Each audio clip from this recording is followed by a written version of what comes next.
Good evening, everyone. Good evening. Well, you can do that. You can do that. That's all right.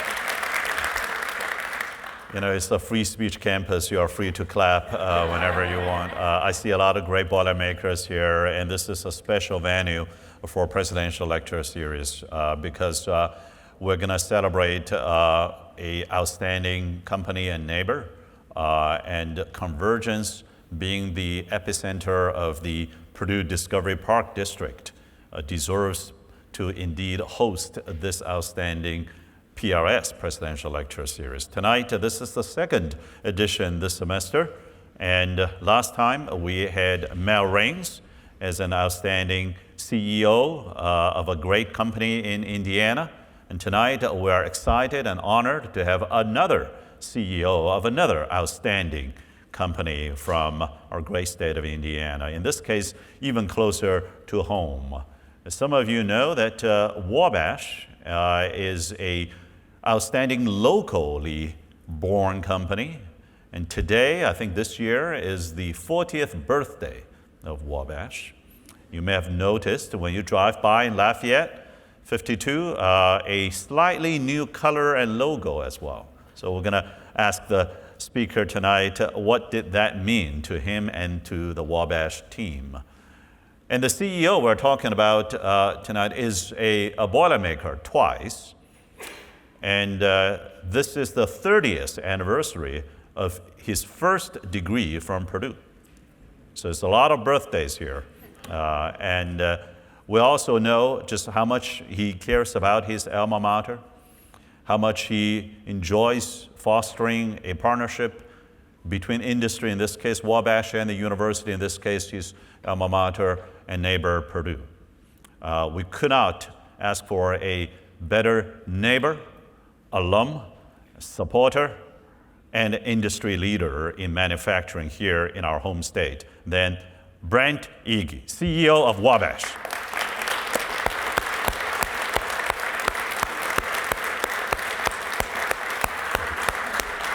Brent, thank you. Good evening. Good evening, Good to sir. see you here. Welcome back home. Thank Please. you. Nice to be here. Yeah, it was a long commute for you to It was come all over of here. 12 minutes. In fact, I heard that Wabash has already got about 200 employees in Purdue Research Park. We do. We'll talk more about that. Yeah, just on the other side of West Lafayette. We moved there a couple years ago. Yes. Well, you know, this building is sort of new. It's been 4 years maybe.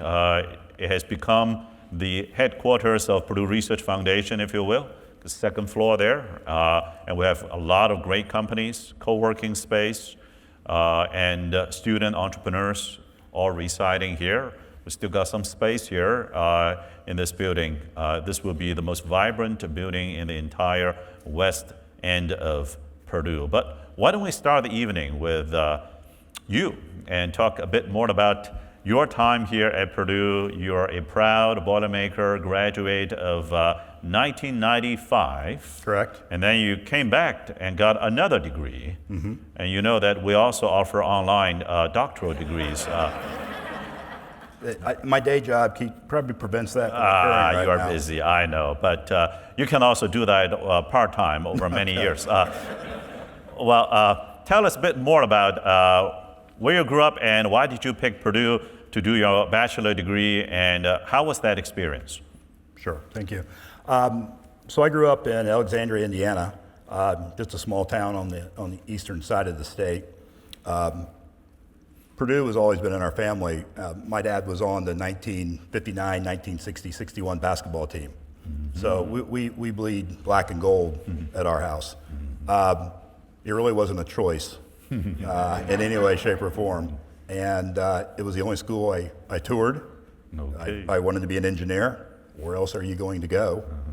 Even in 1989, that was the place, Purdue was the place that you went to become an engineer.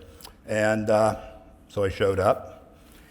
My experience was, I think for any student, incredibly rewarding and incredibly challenging at exactly the same time. And I think that's what makes Purdue great, is that it puts you through a process of challenging every aspect of you mentally, physically, some cases emotionally, to build a better person. And so, I can't speak enough of what my time, specifically the first 4 years, did for me at Purdue. Yes. Where did you live on campus? My first residence hall was Tarkington. Okay. Yeah.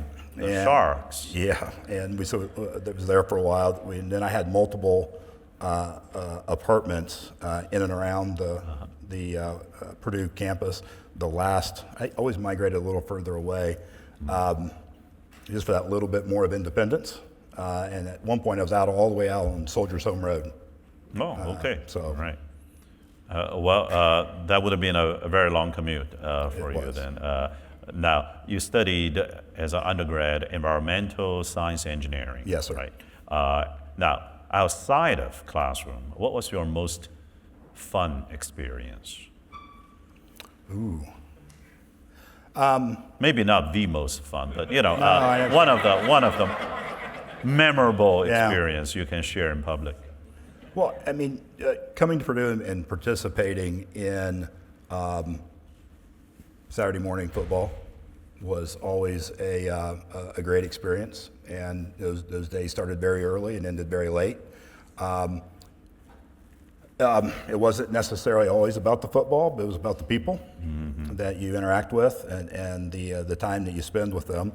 Basketball, I can remember walking across campus, your ears are just burning, your hands are cold, and you're making your way to Mackey to watch the game, and they were always great games to watch. And that stands out for me. And I wouldn't call it fun, but you think about memories. I can remember going to the libraries and going down and going into the what I call them study rooms. We had chalk back then, chalkboards, and just sitting by myself, working and thinking through. And it sounds odd, but I look fondly on that. It was legal back then. It was. Yeah. Well, sounds like you had good time studying and also playing. And speaking of Mackey, we're back in basketball season now. There was a great game a couple of nights ago, and in fact, we do have to properly wrap up like 6:50 p.m. because some of you are going to the women's game tonight at 7 o'clock. So you got to walk down that way to Mackey. Then you had another degree back at Purdue. Yeah. Did you work in between? Yeah, so I was in the U.S. Navy. That's right. You served in Navy, and thank you for your service. Thank you very much. 3 years, right? And you actually took the nuclear submarine certificate. Yes, sir. Yeah, so once I got transitioned out of Purdue, went into the U.S. military, nuclear power program, nuclear engineering officer, and I was in that for a period of time where I met my wife. And at that time, married when I was in the service, and then I was discharged early. I had a knee issue, and so I was medically discharged, which in my mind I was going to be a 20-year career Navy officer. I was going to be an admiral. You had this grand thought process, and when I got out, I went and started work at a company in Indianapolis called Rexnord Corporation. Down on Rockville Road, it's in power transmissions, gears, and went to Purdue at the same time. Full-time student, full-time employment, working and living in Indianapolis, traveling back and forth. Oh, is that right? Yeah. Okay. Well, if it were today, you could just enroll in the master program of Purdue and Indianapolis. Yes, I know. You make it so much easier now. Some of the students anticipate I'm going to say that, right? You know that. And then you can take our free shuttle back and forth. The campus can. All right, that's enough commercial. But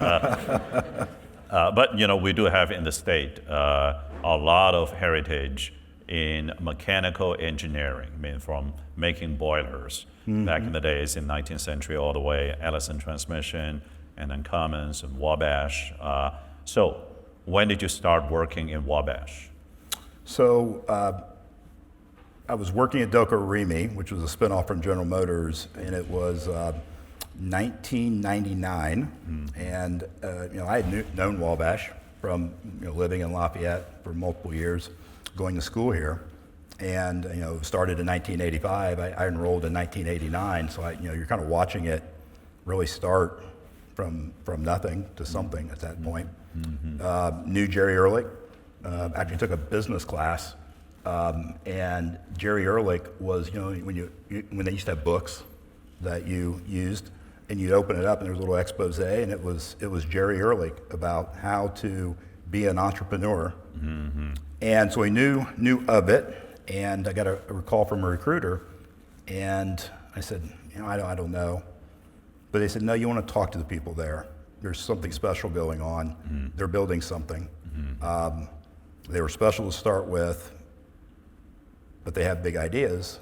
And so I said, okay, I'll go talk to them. And I remember going, yeah, I want to do that. I want to build something. And they lured me there, and I'll be honest with you, I thought I was going to be there about 4 or 5 years. And 23 years later, I'm still there. Yes, and as the CEO of the past 7 years now, right? And you're not admiral of a fleet, but you are the CEO of a different kind of fleet. And Wabash founded 40 years ago exactly, right? 1985. And it was founded right here in Lafayette from the beginning, right? From the beginning. And we're very proud of that, to have companies that are born here in Greater Lafayette and be able to thrive, employ a lot of great talents, and then make wonderful products and enhance their shareholder values as well. Yeah, appreciate so that. it's been a publicly listed company for a number of years. 1991. 91, it went public. And tell us a bit more about Wabash and the transformation, because in most people's mind, right, the first thing they would think of Wabash would be, when you're driving on 65, there's a truck in front of you, there's a semi in front of you, and then you're stuck and you read the fine print, right? It says Wabash, right?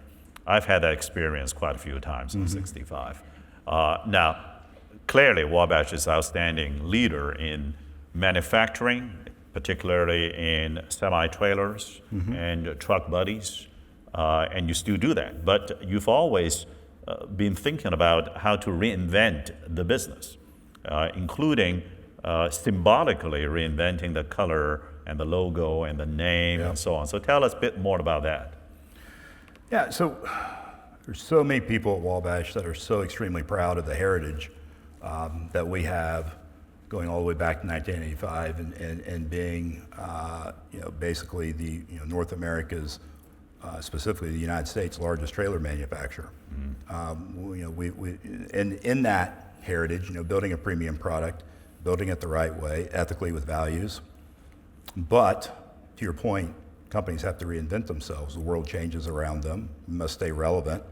And with the convergence, no pun intended, of technology that's coming upon us right now, and the acceleration in terms of artificial intelligence and other types of technology, you really have to evaluate how our customers are changing, how logistics and supply chain are advancing, and we have to really think about, when we think about shareholder value, when we think about maintaining the ability of employing 6,000 people across the country. Now, we grew up in Lafayette, Indiana, but we're now in, I would say 13 major locations across the country. We have 6,000 people. We've got manufacturing locations outside the U.S. borders. We became a different company. And to keep that momentum, you have to learn how to do different things. And so we've looked at the environment, we've looked at what we do well, what we need to learn. And, I would say we're at a point where Wabash has to create and take advantage of the change around us for our customers. Now, we look at that specifically in terms of, and we like to use this term, the merging of digital and physical in what we're doing. And I'm sure there'll be other questions that you're going to ask me, and I'll dovetail into it, but there's so many things we're doing to bring that to life in a way that just 5 years ago wasn't possible. And so, to your point about the colors, we needed to make a change for our people and our customers, so the perception of Wabash began to morph in a way that people took notice. that we really want to be a visionary leader in the markets that we impact, in the new markets that we're going to look to move into the future. And so we needed to start fresh.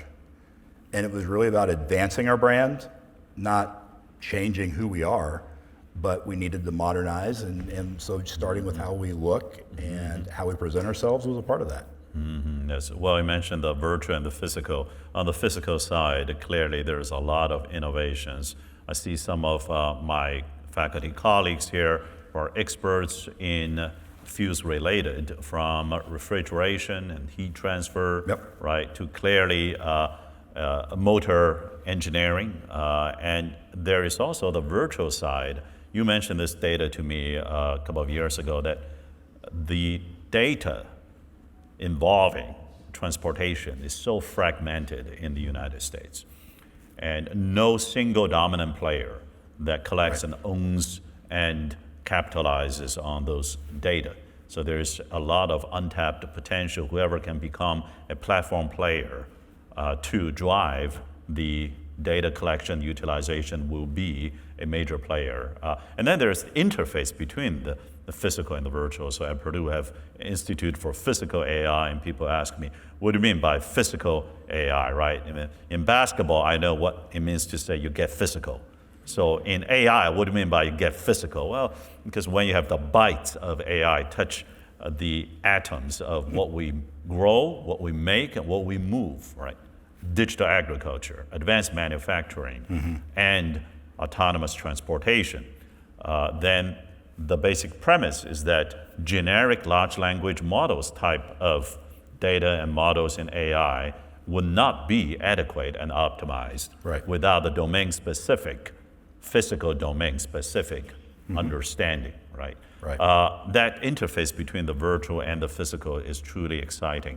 So what are some of the efforts and products that Wabash is working on right now at that interface? Yeah. So it's a mix. So it's a mix of the use of artificial intelligence for internal process improvement, which I can outline a few of those. And then it is, how do we extend that to our customers in the form of whether it be products or services? Not necessarily the type of product that you think when you think of a trailer, but there's other ways that we can provide value in how they move freight, right? How they aid in logistics. So one of the products that we have is what we call trailers as a service. And trailers as a service, ultimately, to the novice, it's going to look like a standard trailer going down the road. But behind the scenes, it is a digitally enabled, AI-centric process to be able to create large pools of trailers. But those trailers have to be positioned all around the country. They have to have a level of dynamic control to move them in and out of geographical regions. Making trailer pools in the past would have been, it's strictly a physical activity. Very difficult to logistically manage, very difficult to economically return. But today, you're enabled through not just digital technology, but the advancements of artificial intelligence to move at a speed to gain access to your point, those large data pools that you can now harness to move those assets around, that now it is economically feasible, that you can aid in helping our customers more economically at a higher degree of certainty, impact how they move freight and their business models. It's one of the things we talk about when we talk about smart crossroads, is that when you start to merge digital and physical, you change business models. You change the way at which you enter into business. You can't separate it, right? And that's what makes it interesting and hard at exactly the same time. So you're saying, Brent, that you are not just selling trailers, you're selling the service that gives you, the customer, the ability to optimize for efficiency. Correct. So, just give you an example, roughly 30 to 35% of the trailers that go down the road are empty. And I'm still stuck behind it. You're still behind it. Yeah, yes, it's still aggravating. And that's a reflection of the inherent inefficiency that's within that asset base. And when you think about moving through over-the-road transportation goods across the country. 35%. The waste that's involved in that is pervasive. If we can make a dent through the use of this data-enabled services that we think that we can bring to light, is such a dramatic impact. It has an environmental impact, it has a safety impact because you're decluttering the road. It has an economic impact, not just for think about just the wear and tear that comes off the roads. If you can reduce the number of vehicles, the economic impact of the customers that we serve, it's now possible, right? So we're thinking about how we extend the value of our product to be able to do that. Now let's therefore take it from the transformation of Wabash to the transformation of the whole industry. You were talking about the whole logistics industry and transportation industry. Now, one question is, what's your view on the future of autonomy? I know that there are research papers, and we've got lab demonstrations, and maybe even on-the-road demonstrations showing that you can have a fleet of semis going on a highway, and maybe there's one driver, human driver, in the first one, and then it's driverless in the remainders. They're able to do the formation, break up, come back again, change lane, get on, get off, not too close, not too far apart, Right. Be safe to everybody around them, and handle the grades of the road, tilting up a little bit, down a little bit, how to become more fuel efficient, all of that, right? So it's a software with all the robotics and all the sensors driving that fleet. Now, do you think that's science fiction or that's going to happen? Yeah, so when we think about autonomy, there are many different ways that you need to think about what's the application of it. There are absolutely, we'll call it opportunities for autonomous, in this case, let's use large-scale tractors, semi-trailers, but they may not always. I mean, think about it in terms of complexity. In some cases, it may be used inside of a vocational setting where it's non-highway, so it can be adopted very quickly. It may be active on large-scale coastal ports. It can scale there easier. When we start talking about it moving across state lines, interstate commerce, or intrastate commerce, we now have a set of regulations, both federal and state, that have to be worked through. You have a public policy question that's individualized 50 states over that has to be worked through. It's not just whether or not the technology is feasible or can be brought to scale. You now have to think through this full process of how do you integrate it into the fabric of our roadways that you share with those vehicles and your kids and people that you love. So you have to work through that. So it's much more complex than just, is it technically feasible? You also have to think through the economics of it. And can the economic model prove out? And you have a public policy issue, which means you're displacing a driver, which is a job. And so it affects different stakeholders differently. It's very complex. And it's one of the things we talk about when we talk about the Smart Crossroads of America initiative, is that we can come up with the greatest ideas and we can prove them out, but it doesn't mean that they can be adopted at scale. And part of the solution to bring that technology is to be able to think through that and begin to work on those in parallel so that you enable it to be actually beneficial for people. Yeah, they're exactly right. There's the technology component to it, but then there's also the economics, the legal, the social components to it. So this notion of smart crossroads of America. So first of all, we all know that our beautiful state is the crossroads of America. And people ask, so what do you mean by the smart crossroads of America? Now, autonomy is one potential component. There are other components, such as data collection, such as integration of different modalities. Right, we have this huge FedEx headquarters at Indy Airport, right, and airborne cargo traffic. I always go to bed at 8 p.m., so I've never seen this, but people have told me that if you go there at 1 a.m., you get to see a connection of lights from the ground all the way to the sky. And that's because of the FedEx cargo aircrafts. Basically, every 2 minutes, 3 minutes, one would come down and land in the airport in the middle of the night, right, without the passenger aircrafts in the airspace and so on. And then we've got engine companies such as Cummins. We've got integrators such as Wabash, and we've got quite a few other transportation-related companies here, just right around us. There's Subaru. There is GE Aviation, right? Now there's Rolls-Royce, both in Indianapolis and here in West Lafayette. And there's Saab, now making the military trainer at T7. We had a wonderful celebration with them just last week.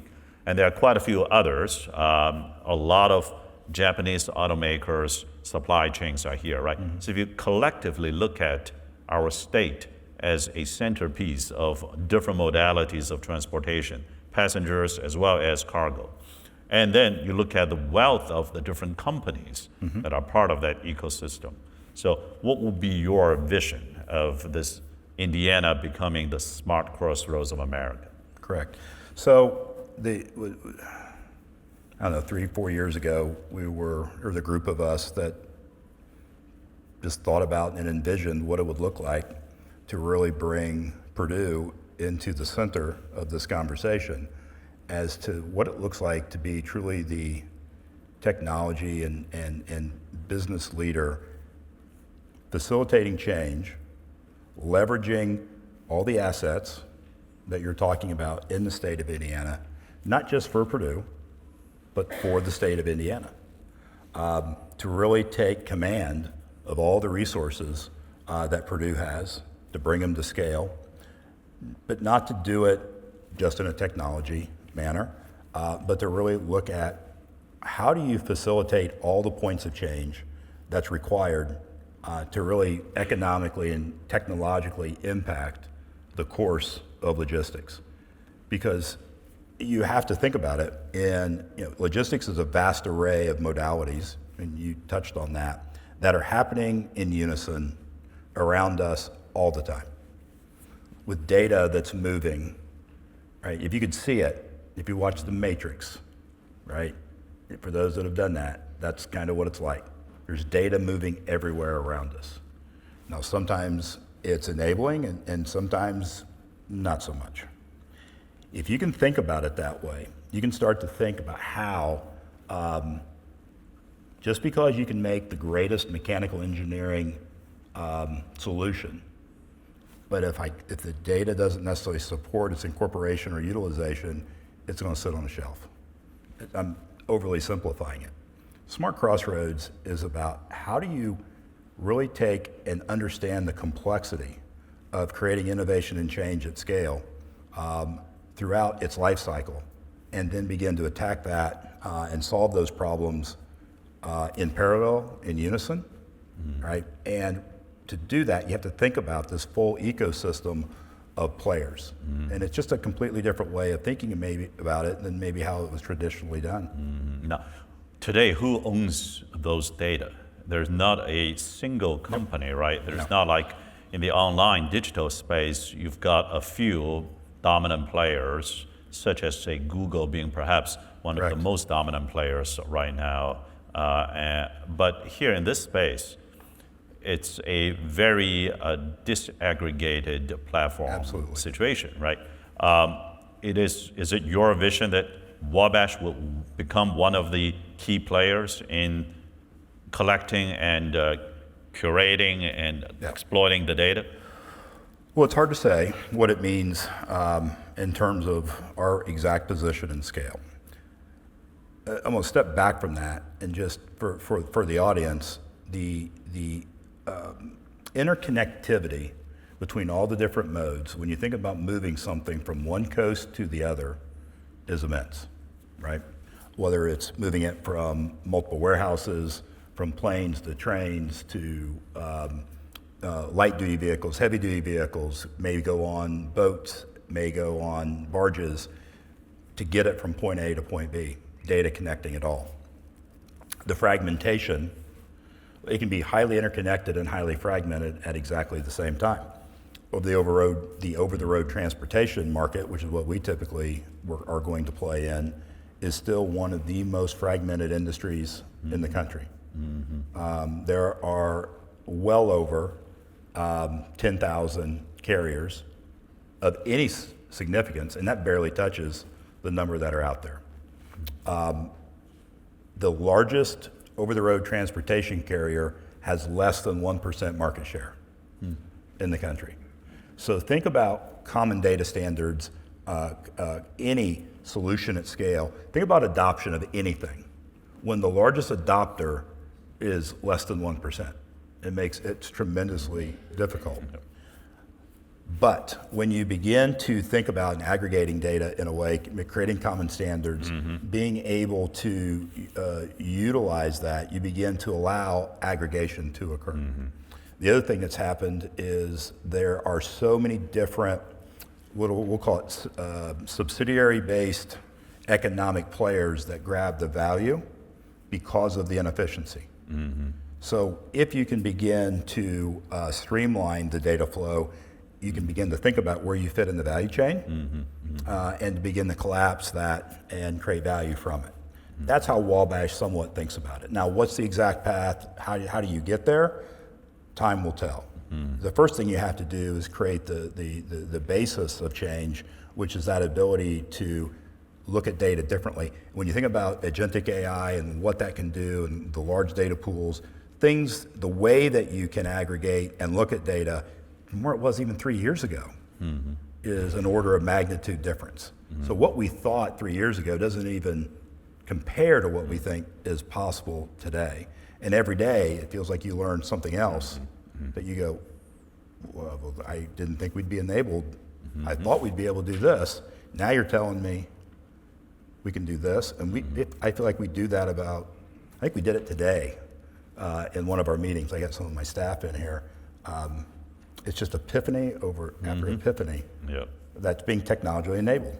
Yep, indeed. Now, I want to switch a little bit to the manufacturing part of your business. Now, we're all looking at a tremendous opportunity of reindustrialization and onshoring manufacturing back to the United States, hopefully to the Midwest. And we need to have the infrastructure and the resources and the talent and the innovation capacity to do that.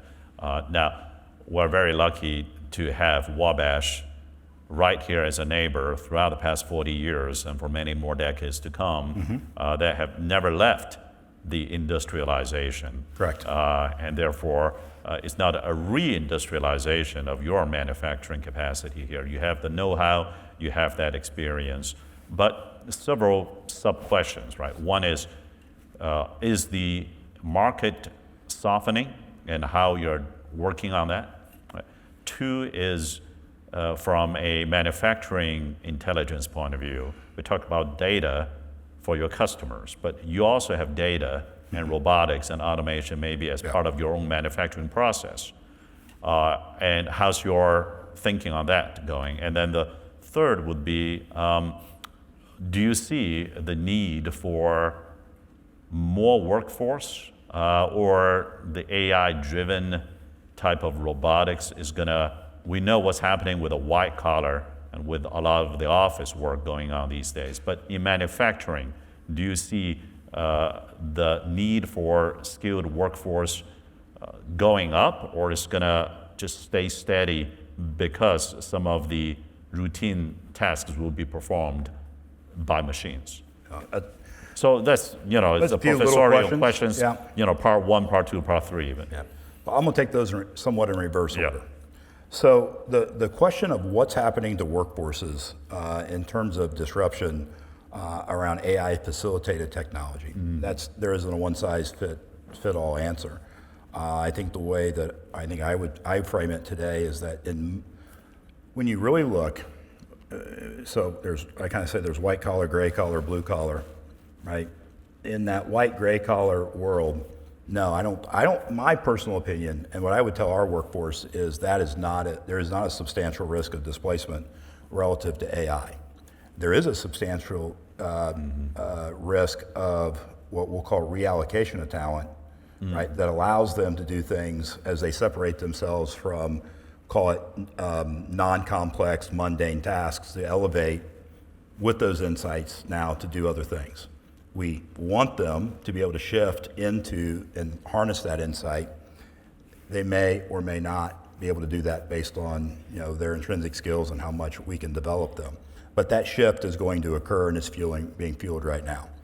For blue collar, it's a mixed bag. There are some manufacturing industries are going to be much more susceptible, the workforces, of disruption from what we'll just call it advanced robotics and manufacturing systems can do over the next decade.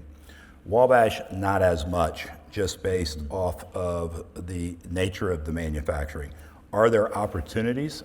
Absolutely, but not at the scale for mass or gross displacement. When we think about how artificial intelligence or the use of data aids manufacturing, we think about it very much more as a input into or insights into a streamlined operating system.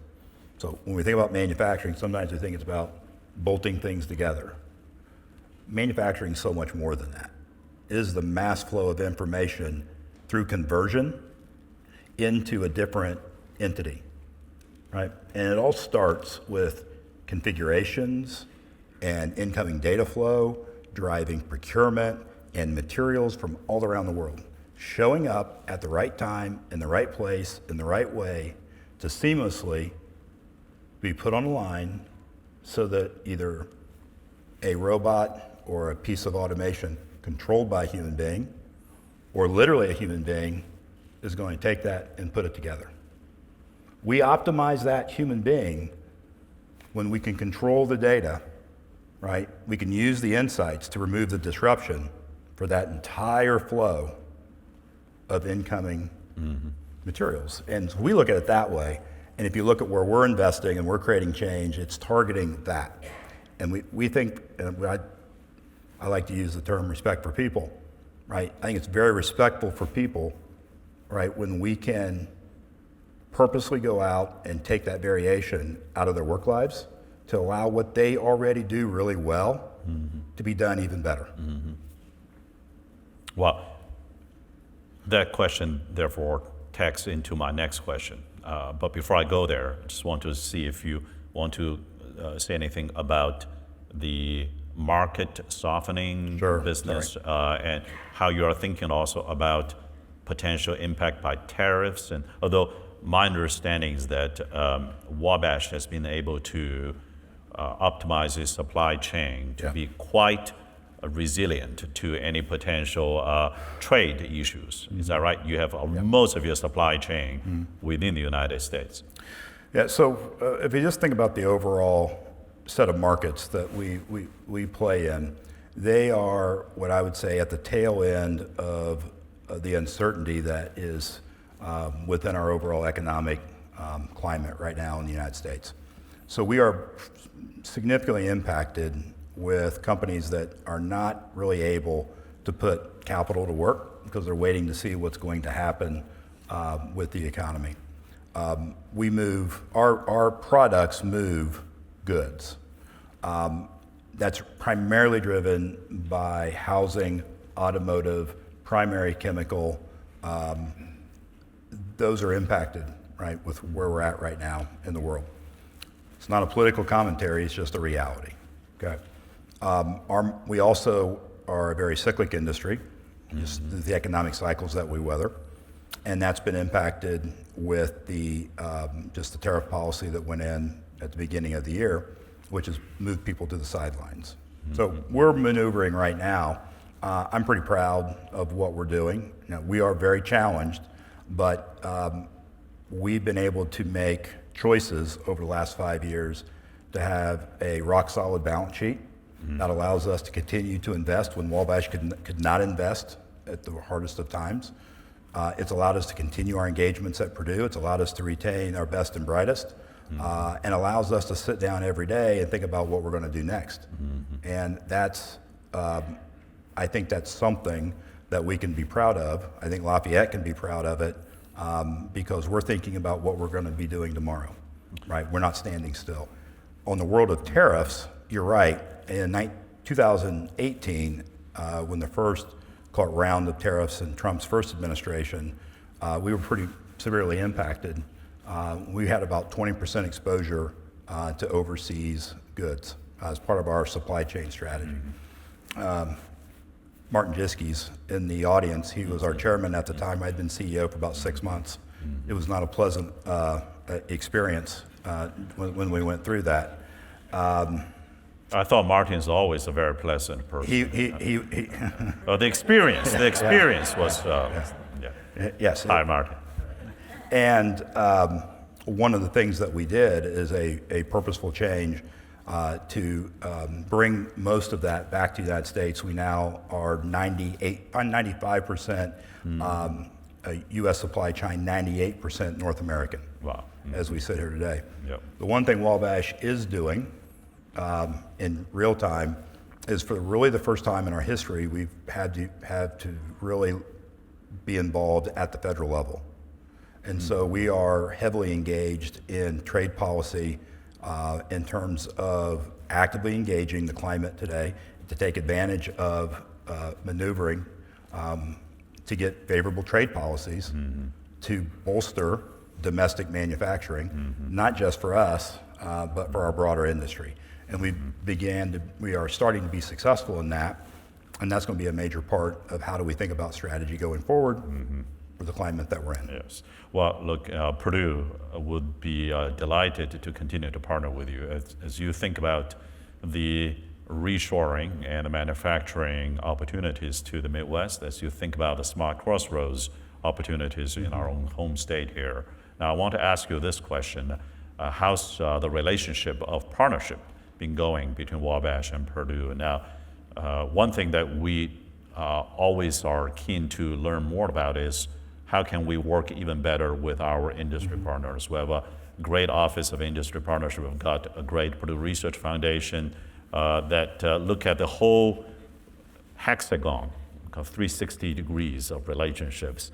There's the recruiting dimension, there's the online learning education dimension, there's the philanthropic dimension, there's the research collaboration dimension, and then there's the innovation and patent filing and licensing dimension, and then there's also the economic development, meaning bringing companies with their headquarters, with their manufacturing sites to be either right on campus or nearby, right? So it is really a holistic, six-dimensional relationship, and we care deeply about that set of relationships with Wabash. We never want to take it for granted just because you've been our neighbor. We want to be the best neighbor to each other. So I know that over the last several years, particularly with PRF, College of Engineering, your colleagues, your teams have been working with Purdue's, particularly on talent acquisition front, from internship onward, and on research innovation. Correct. So how's that going? Well, it's going outstanding. And to give a little bit of context and history, Wabash had a mixed relationship of being able to plug into Purdue over its 40 years. But what I can say is that through multiple efforts, thank you very much for your contribution to that, President Daniels and others, Arvin, PRF leadership as a whole, Brian Edelman, Greg Deason, we have substantially grown our relationship with Purdue through active engagement by all those parties. And I had to actually get a piece of paper to write it down because there's so many different pieces to it. Okay. So bear with me here for a second. Is that ChatGPT generated? No, it's pen and paper generated. So let me give you just some things. We have over 100 engineers from Purdue University in Lafayette that work for us. 100 engineers. We typically run right now 25 to 30 interns, with the vast majority of those being Purdue, with typically 5 to 7 of them being offered jobs every year. That's all new. We have research projects specifically in Herrick Labs on energy capture, which is a multi-year engineering project that I think we're in year 2, and it's been highlighted multiple times through different sources. We are sponsoring the Purdue AI racing team. We have multiple projects around digital twins, both here at School of Engineering and at Polytechnic that are going on right now. We are our second year in the Purdue Co-op program, which is new. We have a new project we're working on with human factors and we'll call it mechanical engineering, again through Herrick Labs, to look at highway safety in the interactions with drivers, right? As we take a leadership position in that. We are just started with the School of Technology working in the Digital Threads Advanced Technology Initiative as we're participating in that. And we have multiple classroom engagements.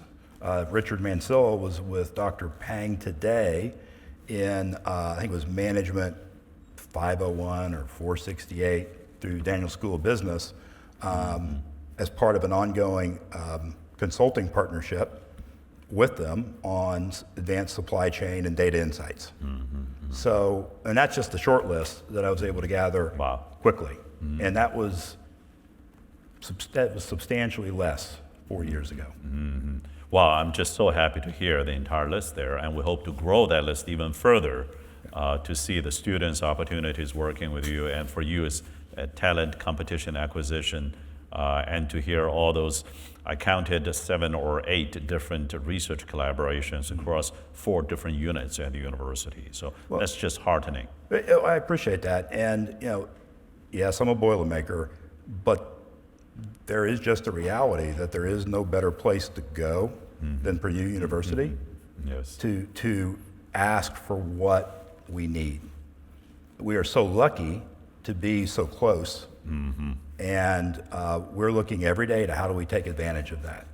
And there is always more. Yes. Well, would you be interested to explore perhaps even physically closer relationships, such as, I don't know, could be this building. We're running out of space here. There's still some left here. I know you already got 200 employees in the Purdue Research Park District, but here in Discovery Park District, would that be something that you would consider on your roadmap? Yeah, I think we're always really wanting to understand how do we attract the best talent that we can.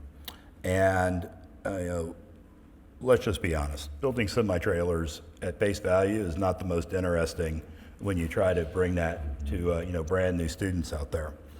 But when we can talk about the data-centric AI products and services that we are building, you start to be able to talk to a different type of student. When you can do that with real-life engagements with a school of Purdue's caliber, an institution of Purdue's caliber, it gives you a leg up. If we can couple that with greater physical presence, I think that is another win. I think we are always investigating ways that we can do that. Whether it's, we'll call it general office space, how do we think about engineering collaboration, asset sharing? Those are all going to be opportunities to explore as we go forward. Perfect. On that note, let's turn the floor to questions from maybe a couple of students here in the front row, please. Well, first of all, thank you both for giving us this opportunity to listen, to learn, and to ask questions. My name is Nadia Wheeler. I'm a senior in biomedical engineering, and I'm a representative for the College of Engineering. My question is, given your background in engineering and safety, both your bachelor's in environmental engineering science and your master's in safety engineering, how do you encourage a culture of innovation and risk-taking in a large manufacturing company without compromising safety and operational reliability? Well, that's a very complex question. Kristen Glazner is our Chief Administrative Officer. This is something we are actively talking about right now. You also Mark Ehrlich's in the office, or in the room, who's our head of engineering. First off, you have to understand you have to convey your values to your people, right? So it does start right at the top, saying who do you want to be and how do you want to show up. I think the other part of it is you have to understand and have empathy for those that you impact, right? And so it doesn't start with engineering. It starts from a human aspect in that way. At the same time, you have to apply a level of engineering discipline. It has to be done well. To really, just because you can doesn't mean you should. And so now you have to think about how do you use data, how do you make discriminate choices, how do you think about it in a regulatory structure. It's difficult and it's hard and there is no right answer. We were just talking the other day and I was trying to convey the definition of safety is relative and defined by each and every one of you individually. We have to take that into account and we have to do what we think is the best choice to affect the world positively at scale and be able to do it in a sustainable manner. It takes a tremendous amount of talking and discussing to help people calibrate to be able to do that, and you have to listen to them when they have fears about what they do, where do they go, how much should they push. So it's less about the engineering and it's much more about how do you be a leader, how are you a leader? So. Thank you. Let's take another question, please.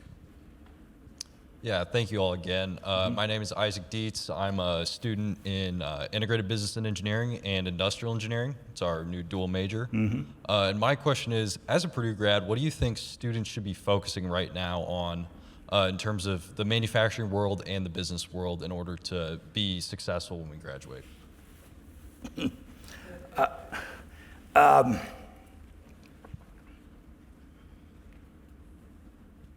So I'm gonna go back to my time at Purdue. And first off, I really like the major that you're in, and I wish it was actually there when I was there. I was actually trying to make my major like that, right? Arguing with my counselors, going, I really don't wanna take this. I'd rather take this. I think this will be more useful. Can I please take this business class? Can I please mesh it into my curriculum? I think it is much more almost a liberal arts way of thinking about that you have to have this collective view of what's happening around you. If you just have a strict business or a strict engineering, there's so much happening around you that you cannot connect into.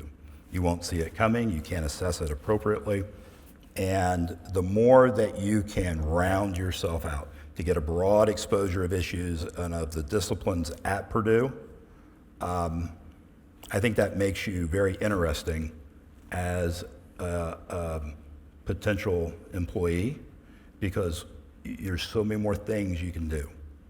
And how you'll see and view the world will be more effective if you've got that rounded set of perspectives. Yeah. Well, the IBE degree indeed has become very popular Yes. Among applicants, and similarly spirited certificates as well. Now we're only 5 minutes away from the tip-off, so I'm gonna try to wrap this up with one last question. And Brent, you know, I always ask in this presidential lecture series the distinguished guests one last question, and that is, what was the most stressful moment in your professional life so far? Okay. So you gave me a heads up on this one. I did. I try not to make this question one of those. You made me relive a lot of unpleasant memories. Too many candidates. Yes, too many candidates. All right. Well, I tell you what, for me, that was the last 2 minutes of Boilermaker against this Tennessee team in Elite 8 going into Final Four. Yeah. And We were so close yet again to Final Four, and Yeah. I couldn't remember how I survived those 2 minutes, like many of you watching in person or on TV. I was like, chewing on my fingers. I probably lost half of a finger. That 2 minute time frame. So, all right, that's my 1 minute grace period for All you right, to so answer the question. I have I have two, because there's so many. So from a Purdue-centric standpoint, it was watching Glenn Robinson sit on the sideline with an injury in the NCAA tournament, and watching Purdue bow out as a result. That's the quick one. Now, for the real one, I think it's very easy for any CEO who was active during the pandemic to reference that. That would be almost too easy. So, but it was a very difficult time for so many different reasons. I think, so I'm going to take a sub-element of that. What was really hard during that time period was the lack of, I'm going to say, effective communication and use of science during the period, in my opinion. And many of the people in the room can attest to it. With the background that I have, I relied on a lot of my Purdue time to think about what was the right answer with all the noise that was around me, and having to make calls that you knew nothing around you was going to support you, because everything was so uncertain of who do you send home and what do you keep open and what rule are you going to follow, and different things, and you don't know if you're going to have liability that goes with it. You don't know, so you're left with what do I think is right. And to be able to me, it was just like an engineering problem that you have to work through. What are my givens? And literally at different times, I literally pulled papers like I did when I was a student to make my own decision off of what I thought what science was appropriate. That was probably the hardest, because you are so, they talk about CEOs as lonely job. You're pretty darn lonely when you're making those calls, and you're the only one that can make them, and you're going to live with the consequences. That was probably the hardest time. Well, I'm so glad to hear that Purdue education prepared you for your brain, for your heart, to take on that challenge there. Well, the smart crossroads of America right here at home in Greater Lafayette, no better partner than Wabash than you, Brent. Thank you. Another round of applause for the great Boilermaker, Brent Yeagy. Thank you.